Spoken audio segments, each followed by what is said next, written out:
Hello everybody, Maven here, and welcome to Season of the Deep. Today we're testing out all of the Overhauled exotic armor pieces, all the buffs and nerfs and changes, and Bungie posted an article about this last week, and I'll link it down below in the description if you want to read up on it and see everything that's new. And yeah, we're only testing the Overhauled stuff in this video, everything that's drastically different than it was before with their buffs and nerfs, because there's been some exotic armor pieces that just have a slight little tweak to their wording, so we'll just be ignoring those because they're self-explanatory. So just the new stuff. And in the next video, tomorrow, we'll also be reviewing all of the exotic weapon overhauls as well and seeing how those perform. So if you're new here, make sure to subscribe so you do not miss out on that. And with that, let's get down to the testing. Hope you enjoy. All right, let's begin, shall we? So here at Buddy Carl, this is where we're going to do all of our testing today. It's going to be a live testing session rather than post-recorded, post-edited, you know, because we have a lot to get through. So we're kicking things off here with the Starfire Protocol. As you all know, this thing got a massive nerf. It's about an eighth of what it used to be. So we're going to see how effective it is. So let's just go ahead and put down Empowering Rift and throw away our nades. And, yeah, it's pretty bad. I mean, you still get a decent amount of grenades back. It's like supposed to be 1 every 8 seconds, but yeah, I think that is officially slaughtered. I think it's dead, guys. Swarmers is the new meta. If you haven't seen that video by Selfu about Swarmers being the new meta after Starfire is gone, I recommend checking that out because that is going to be your new baby. Get used to it. All right, next up we got the Vesper of Radius. This thing got a pretty substantial overhaul, so now it releases a shockwave like every 5 seconds periodically, you know? So this will be pretty cool with a glaive or something like that. So I don't have a glaive on me. We're just going to use it with, let's just try our base melee. So it would look something like this. You're glaving a fat guy. Wait until he stomps, melee him, put down a rift, and then just glaive him. And every 5 seconds, you'll get a shockwave. It only does 22k. Wow, that is pretty terrible. It actually reaches outside of your rift. You saw that? Okay. It's pretty terrible. Do not use Vesper. No matter how many times Bungie tries to change this thing, it's always going to be bad. Let's just put another one here. I mean, that was kind of the Arc Soul doing the work, not the rift. Yeah, it's terrible. Next up, we got the Chromatic Fire, another substantial overhaul. So now, depending on what subclass you're on, your kinetic final blows will provide a multitude of different effects. And for example, on Solar, you'll get Scorching Explosions. So we're just to test it out, we're going to try it on Solar. And yeah, I got the Jade Rabbit here on me, so let's just go shoot some guys. There we go, see? Boom, it is Scorching, it's just a very small amount. I mean, it's okay. It's pretty niche. Like, if you really, really are in love with the Forerunner exotic sidearm and you want to use it to its absolute fullest, you can use it on, like, Void so you can make weakening explosions. But other than that, like, I think it's pretty dang niche if you ask me. Not really worth it. All right, Sanguine Alchemy got a buff, and I think it's actually going to be pretty solid because it's like the Stag, but instead of damage resist, you gain damage. So you're standing in a rift. It says any rift, you gain a bonus to weapon damage of a type matching your subclass. So it should be equivalent to 2 Surge mods, so 17% damage buff, I think it said in the notes.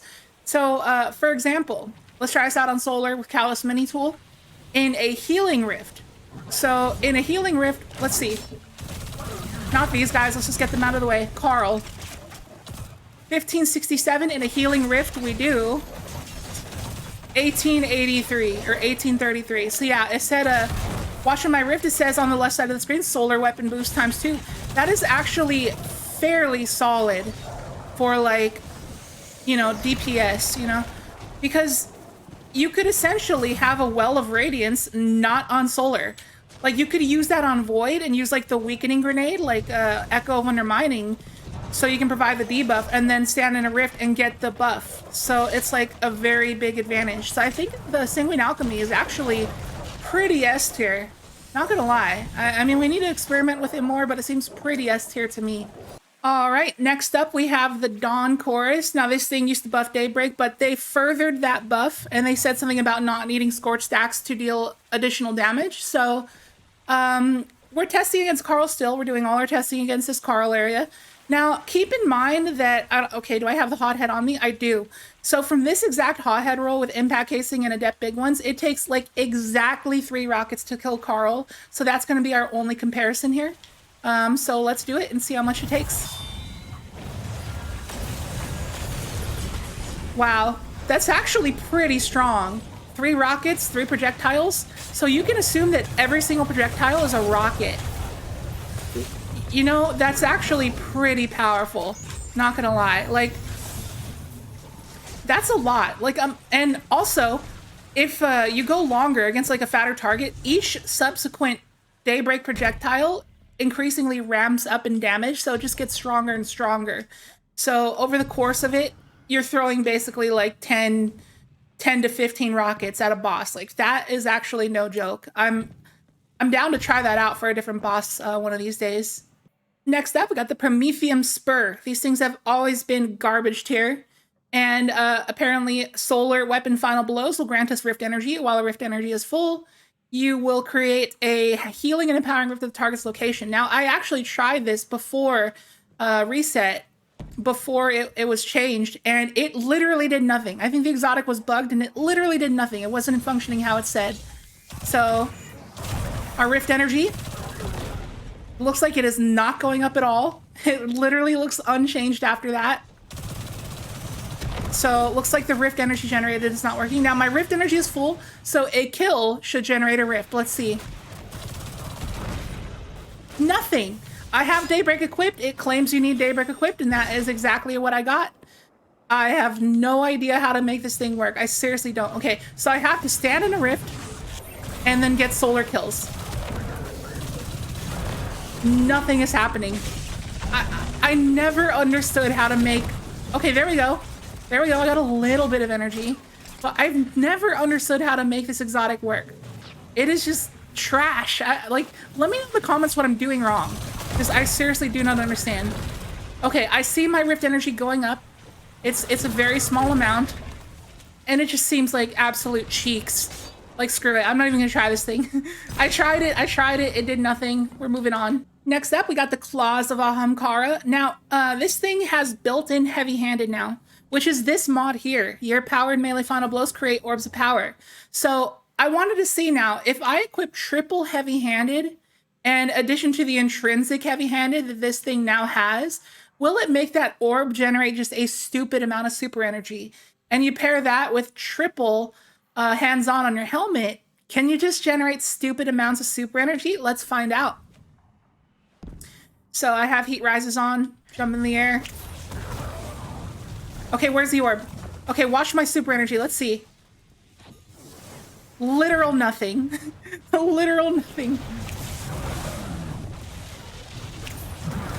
Okay, I'm getting a lot of super energy, but that's just from the heavy-handed. Yeah, that's just from the heavy-handed. So it's an okay amount, but it's not a lot. So I think when you run Claws of Ahamkara, you don't really need to run heavy-handed at all. You can just go like melee kickstart, momentum transfer, and like focusing strike. And that would allow you to like run the setup without having to run heavy-handed. So it's actually pretty neat. I've always loved this exotic, especially with heat rises, and it's just going to be pretty solid now. Still underused. Nobody's going to use it, but it's just, in my opinion, it's a fun thing to do. All right, moving on to Titan. So the first thing on the agenda to try is the Eternal Warrior. This thing has always been awful. It's been a meme. The only thing that it did was that you got an overshield when you activated Fist of Havoc, but now your arc weapon final blows grant an escalating bonus to arc weapons. And this is basically, if you ever use the Path of Burning Steps on Titan, this is that for arc.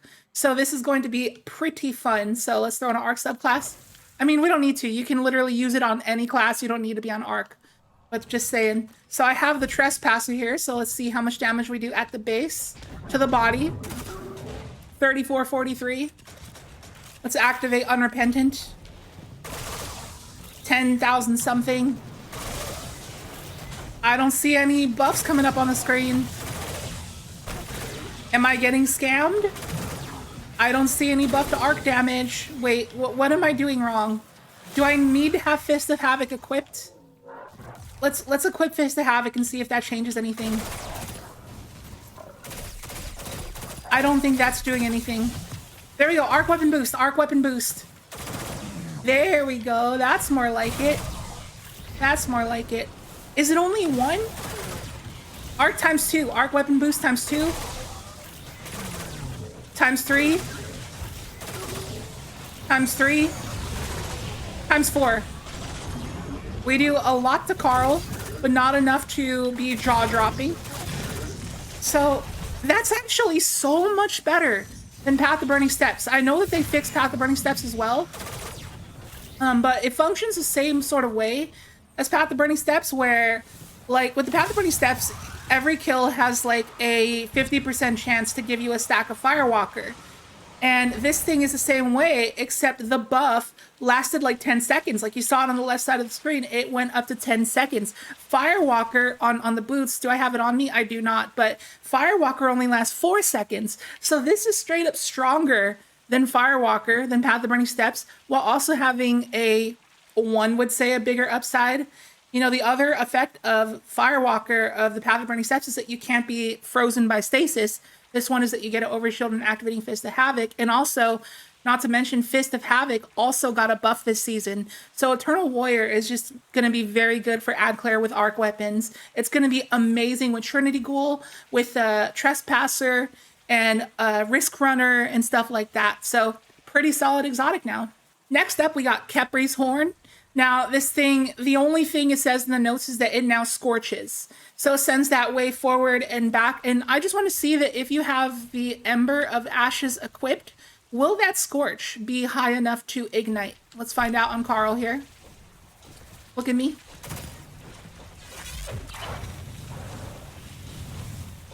Come on, come on. No! How about if I throw a hammer? Nope, it does not ignite. That's cheeks. It's so bad. This thing will never be S tier. Next up, we got the no backup plans. This thing I'm particularly excited about. When you have a Void subclass equipped, your rapid shotgun final blows or defeating a powerful combatant with a shotgun will grant you an overshield and start health regen. But the thing that I want to test out here against Carl is while you have a Void overshield, shotguns deal additional damage. And shotgun final blows refresh the overshield. So let's find out. Remember, it takes exactly 3 hothead rockets to kill Carl. I have recombination times 10, which is not very fair. Carl currently has 2 bars of health left. So let's go ahead and do it. That did about the damage of a rocket, but it glitched him back up. 75k. Is that literally double damage? Hold on. Hold on, let's try this against this guy. Break my overshield, please. Break my overshield. Okay, I do 66k to the head, but when I have an overshield, 93. So it's like a 50% damage buff. 66 to 93. Yeah, that's literally like 50% while you have a Void overshield. And when you get a shotgun final blow afterwards, it refreshes your overshield. Dude, that's actually kind of nuts. That's going to be fun to run around with, like, this thing, the Basso Ostinato, as well as, you know, the Icolo shotgun, Deadweight from Gambit. So you can actually use shotguns for Adclair now. It's going to be pretty solid.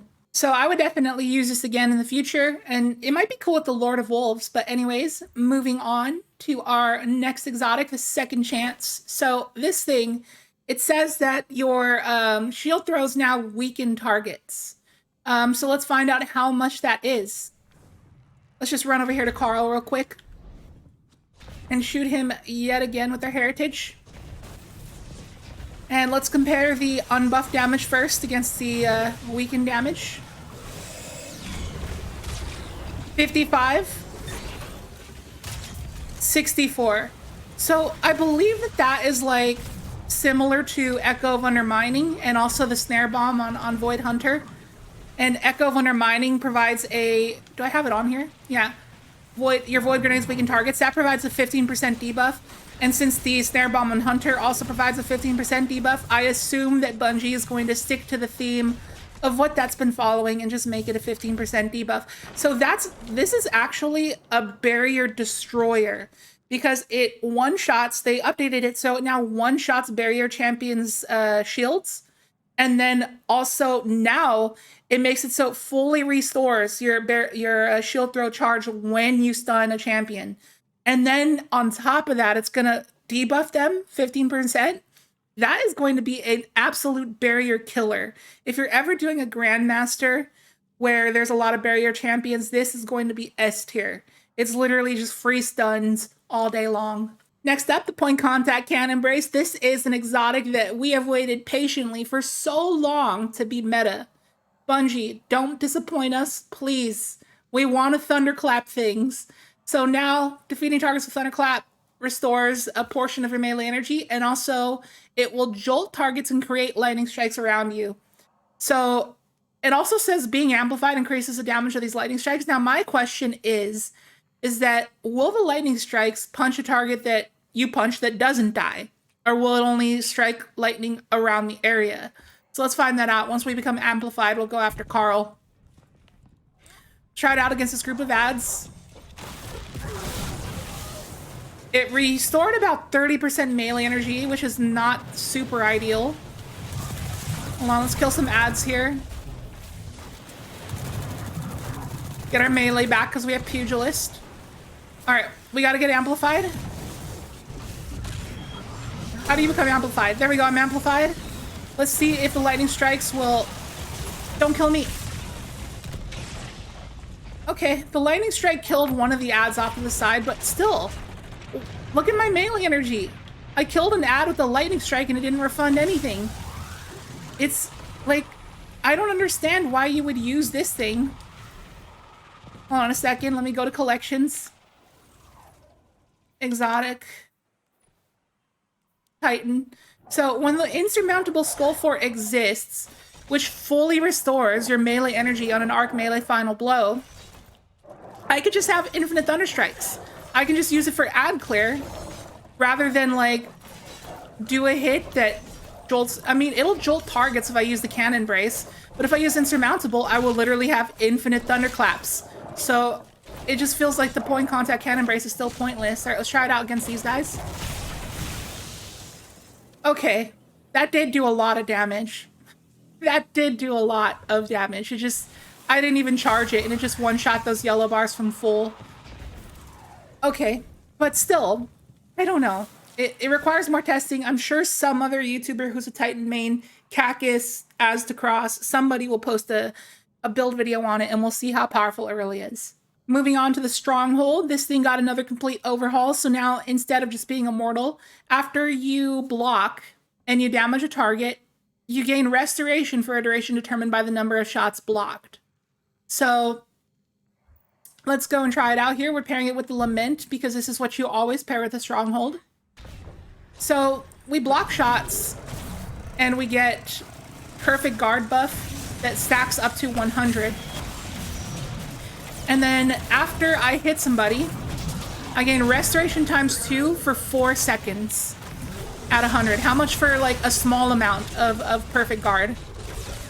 60. I have 60. That's also 4 seconds. All right, so this can be good for like, say you're not in the face of Carl, but like a tougher boss, like Captain Avarok, the dungeon boss, and that you can sword. And then you just block, block, block, block, block. And then when you're ready to attack, you have restoration. And then you can go back to blocking until you have perfect guard up. And then attack, you have restoration. And then go back to blocking. So you can just literally repeat that. You will have restoration forever.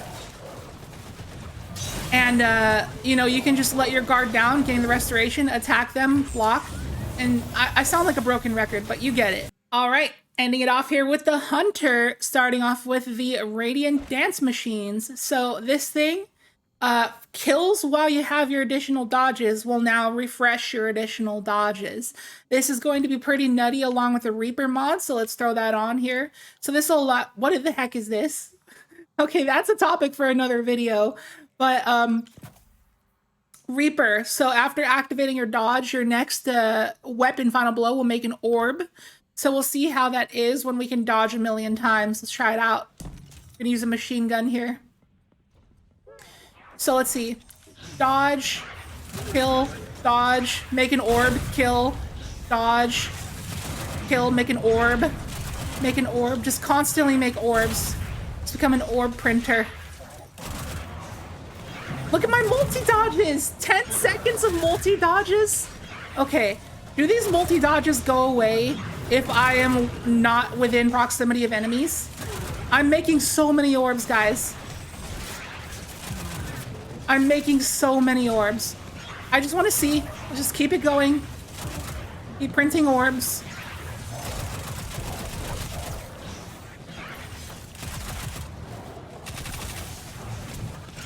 Okay, when no enemies are near me, let's actually just run away. When no enemies are near me, do I lose my multi-dodges? I do not lose my multi-dodges. Oh my goodness. Okay. All right, I see you, dance machines. Wow. So, dance machines, Reaper dance. This is a thing. This is officially a thing. Because when Radiant Dance Machines came out initially, they were absolutely broken because you can proc Dynamo with them. And then after they nerfed that and like the Bomber and Outreach thing, then suddenly this thing literally did nothing. For like multiple seasons, Dance Machines did literal zero. And I think it's back, boys. I think it is back. That is actually pretty solid. Now on to the Oathkeepers. This one is one of the ones I'm most excited for out of all the changes this season. So, because I love bows, and you gain a bonus to your bow's damage when you hold it longer. So, Dim is down, and I couldn't grab a bow from my vault, and I didn't have a heavy for Leviathan's Breath. By the way, cursed image, kill tracker. But I had to grab Hush from collections. So, even though it's sunset, that's all I got to work with right now, because, you know, Dim's down. So, Adamantine Balance, and it's gone. So, now a little meter comes up. While that's there, you have increased damage, and it racks up to the max damage, which is when the bar fills. So let's go test it out against Carl here. So from here, 1557 to the crit. Wait, it does less actually. How much does do this guy? 1530. Okay, now let's get the max buff. Oh my goodness. 38k? Oh my goodness. That is a huge buff. That was like 3 times damage. Okay. Hold on. Hold on. Carl. 9237? 9237. Now, let's hold it. Hold it. Hold it. 23. Oh my goodness. My question is, will that work in Crucible? Obviously, it's going to be a lesser value in Crucible, so you won't be able to one-tap people with the bow. But, and they also just killed Lemonarch. Lemonarch's now officially nerfed, but if that still puts them in range where you can like one-tap them like with a 180 RPM hand cannon from like any range, like it does like 180 damage to the head, that's going to be crazy. But that's going to be pretty good for like Leviathan's Breath and for, you know, just Tiku's Divination, maybe, depending on the situation. But it's going to be pretty niche for things like Grandmasters. I don't think you'd really use that because you want to be spamming your bow. You don't want to be holding it for that long. But I can see situations in which that would be pretty good. But that is a huge buff, guys. That's insane. All right, on to what I believe is the final exotic we're testing on today, the Raiju's Harness. So you can activate and deactivate your arc staff, create a blinding explosion, and gain a temporary boost to arc damage. So here, I have 3 questions. For one, how much does this blinding explosion do when you deactivate your arc staff? 2, how much is the boost to the arc weapon damage? And 3, how long does that buff last? So let's try it out. And the only arc weapon, the only arc primary I had on me was Crisis Inverted, so that's what we're going to use. So, pre-damage, 3,700 to the body, 55 to the head, activate arc staff, deactivate arc staff, literally did 0 damage, 43, 69. I have arc weapon boost times 4 for 15 seconds, and it only consumed like a fifth of my super. Yo, that might actually be pretty solid for DPS. Like if you're using an arc linear like the Storm Chaser, and you know, you can get your super back pretty quick if you run like hands-on on your helmet, or like Ashes to Assets and run a build for that. You're on arc. So like you can do the thing where you do like the dodge and then the jolt punches, and you can just go around doing that with hands-on on your helmet and like heavy-handed on your gloves, and really just generate a lot of super energy very easily. Just get back to full, get that blinding explosion with 15% damage, or not 15%, it was arc weapon times 4. So I believe that is it 40% or is it like 25%? I think it might be like 25%. But for 15 seconds though, that is actually possibly worth it. You know, we have to do more testing with it. It's another one, just like the point contact cannon brace, where we have to do more testing with it before we can judge it. But in initial thoughts, I think that would actually be pretty good. So on to the wrap up. That concludes our exotic armor testing. There were some things that stood out. There are some things that were disappointing. I'm excited to try out Dawn Chorus against a bigger boss, and I am excited about the Oathkeepers, obviously. I think Eternal Warrior is actually going to be pretty good now. There's just a handful of things that are pretty exciting. I'm very hyped about these changes. And Promethium Spur, still garbage. So anyways, that's going to do it for the video. I hope you enjoyed it. If you did, be sure to hit the like button and drop a comment, because interacting with the video in different types of ways like that really helps it out and helps the algorithm. So I'd greatly appreciate it. And if you're new here, consider subscribing so you don't miss out on tomorrow's video, where we test out all of the overhauled exotic weapons. So look forward to that. And with that, I'll catch you in tomorrow's video. Peace out and enjoy the new season.